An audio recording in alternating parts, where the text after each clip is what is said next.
Today, Totally LA is in Santa Monica Art Studios with the acclaimed artist Gwen Samuels. Gwen's unique, one-of-a-kind, three-dimensional art has been exhibited in major galleries and art shows for over a decade. Gwen has invited us into her studio to tell us a bit about her career and how her unique style of art evolved. Well, welcome. I'm having a wonderful opportunity today to be filmed by Mark from Totally LA, and we're going to be sharing my artwork. I use the studio to have a community of artists, and there's lots of opportunities. We have shows, we share. Specifically, this studio has been great because of its location in Santa Monica. And one of the things we started 2 years ago was a show every year during the time when the art fairs happen. I wasn't terribly interested in drawing and painting. I tried it, printmaking, but I really wasn't terribly interested in those art forms. I like the idea of the handmade. So then I went through a period of time where I was using found objects. And honestly, when you look at my work, and that's why I never worry if somebody asks me if they can take pictures of my work, because it's such a process. It's a combination of so many different skills coming together that makes my work. First, I make the sculpture. And then if you look closely, you can see I have a piece of tracing paper here. And what I do is I tape the tracing paper to the form, and then I take a marker and I trace the shape. And you have to press hard because you want the exact form. And once you get that form, okay, you remove the tracing paper, and you can see here's the form.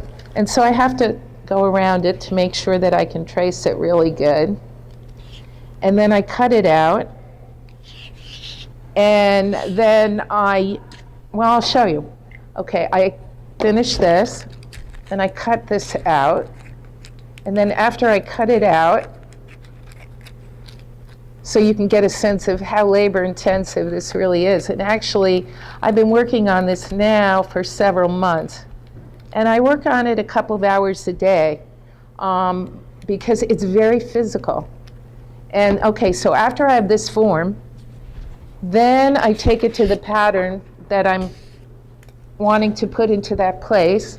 I lay it down on here. I trace that pattern. And once it's traced, I cut it out again. Okay, so this is after the sculptural form. Okay, I have to fill in all the spaces, and I want to also share with you another part of that decision-making process is I have patterns. So I've decided that I'm going to be using 3 different patterns for this piece, and each pattern is its own textile design, which I take from my over 5,000 images.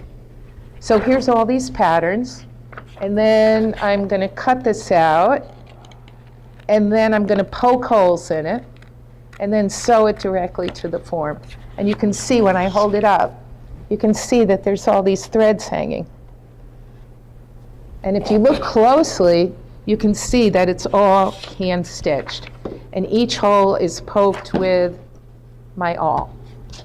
So once I get to this place, after I have all these shapes cut out, I just stitch them into place. And I'm almost done with this piece. I just have this side area to finish up, and then it'll be done. And it's pretty sturdy, and I'll be able to hang it on the wall. All the earlier work that I was doing was flat. And then I did art from the ashes, and I got a found object, and I stitched my photography to the dimensional object, and I said, oh my God, I can make my own object. It was an amazing turning point for me, but once I realized that I could stitch my work to a found object, my whole world opened up because I realized that I could make my own object. So then I started making sculpture, and I had never done sculpture before. Well, it's very interesting. When people look at my work, they're always very intimidated. And I just want to show you how easily it's made. And this is earlier sculptural work. So you can see it's really just a form that I've reinforced, and it weighs nothing.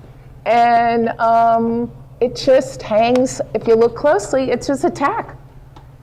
So it just, oh, here. Okay. It's very, very sturdy. All the pieces are just hung with tacks. And if it's lit well, then you get a really nice shadow. I have a list of collectors that I try to keep up to date, although sometimes when you donate your work, you don't always find out who's purchased it, which is unfortunate. But very often I run into people and they see what I'm doing and they say, oh, I bought your work at this event, or I bought your work at that event. So it's a good idea if you can to keep track of who is collecting your work. But otherwise, it's just nice to know someone appreciates what you're doing. Thank you for watching. Please be sure to visit the link to Totally LA below to learn more about Gwen and how to see or purchase her art. And please don't forget to subscribe.